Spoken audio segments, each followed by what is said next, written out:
Okay, so I thought I'd make another video explaining some of the stuff that I've been doing lately. The thing I've been trying out lately is a program called OBS. In OBS, what it lets you do is add in different sorts of layers. So the first layer I would add in would be the FaceTime camera, and then I'd crop that down by the sides and shrink it down so it goes into the corner. And then what I'm going to do after that is I'm going to go into the filters and add a chroma key. The chroma key should make it so that the green screen background should start to adjust so that the background won't be seen, and I can cut in the sides so I'm down in the corner. And the next thing what I'm going to do is I'm going to add in my second camera. So I'll press the add button, add in another video source, and once I've plugged into the other source I can then look down the drop down box and see it there. Then I add that in, crop that in as well, shrink that down to the corners so I can make that fit as well.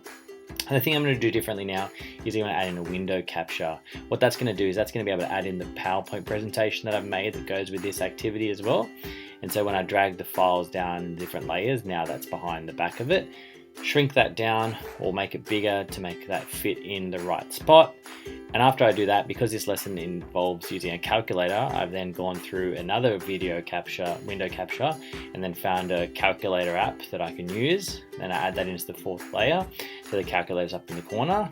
And then when I film it, it starts going like this, so you can clearly see that the kids can see what I'm writing, but they can also see my face. But then I can also go through some of the key things that I don't need to write down. I can pre-prepare before the lesson.